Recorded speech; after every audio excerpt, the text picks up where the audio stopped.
Welcome back દર્શક મિત્રો, હું આપણી સાથે સમીર જુજારા। તો સમાચાર મળી રહ્યા છે છોટાઉદેપુર જિલ્લાની એમજીવીસીએલમાં સવારથી જ લાઇટ બિલ ભરવા આવનારા ગ્રાહકોમાં સોશિયલ ડિસ્ટન્સનું ભાન ભૂલ્યા હતા, પરંતુ એમજીવીસીએલની કચેરી પર મોટો સવાલ ઊભો થઈ રહ્યો છે કે એમજીવીસીએલના કર્મચારીઓ જ માસ્ક વગર નજરે પડી રહ્યા છે।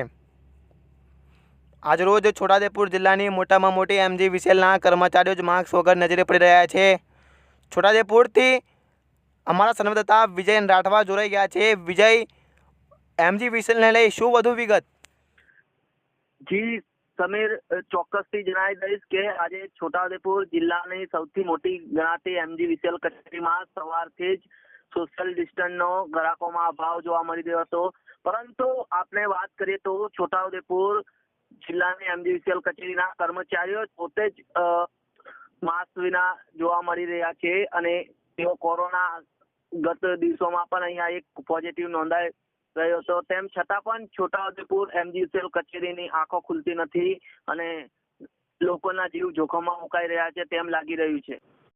વિજય, છોટાઉદેપુર જિલ્લાની મોટામાં મોટી એમજીવીસીએલમાં સવારે સોશિયલ ડિસ્ટન્સનો ભાન ભૂલ્યા હતા, તેમજ એમજીવીસીએલના કર્મચારીઓ માસ્ક વગર નજરે પડ્યા હતા, તેને લઈ પોલીસ પ્રશાસન દ્વારા શું કાયદેસરની કાર્યવાહી કરવામાં આવી, વધુ વિગત?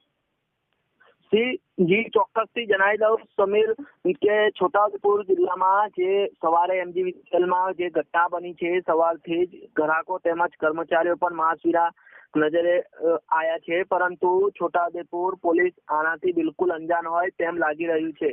માહિતી આપવા બદલ આભાર વિજય તમારો। દેશમાં દિવસે દિવસે કોરોના કહેર નીકળી આવે છે, તેને લઈને સરકાર દ્વારા કોરોનાથી બચવા માટે માસ્ક પહેરવાની જાહેરાત પણ કરવામાં આવી રહી છે, પરંતુ અહીં તો સરકારશ્રીના જ કર્મચારીઓ માસ્ક વિના નજરે પડી રહ્યા છે। ત્યારે એમજીવીસીએલમાં ગત દિવસોમાં અહીં કોરોના કેસ પણ પોઝિટિવ નીકળી આવ્યો હતો, છતાંય પણ અહીંયા છોટાઉદેપુર જિલ્લાની મોટામાં મોટી એમજીવીસીએલમાં સવારથી જ સોશિયલ ડિસ્ટન્સનું ભાન ભૂલ્યા હતા અને એમજીવીસીએલના કર્મચારીઓ જ માસ્ક વિના નજરે પડી રહ્યા હતા। ત્યારે મોટો સવાલ ઊભો થાય છે કે પોલીસ પ્રશાસન દ્વારા વેપારીઓને નગરમાં માસ્કના નામે 1000ની પાવતી આપે છે, ત્યારે આ કર્મચારીઓને કેમ નહીં? હવે જોવું એ રહ્યું કે છોટાઉદેપુર લાઈવ યુટ્યુબ ચેનલના અહેવાલ બાદ તંત્ર દ્વારા એમજીવીસીએલની કચેરી પર એક્શન લેવામાં આવશે કે પછી તંત્ર પ્રેક્ષક બની અને તમાશો જોશે, એ તો હવે આવનાર સમય જ બતાવશે।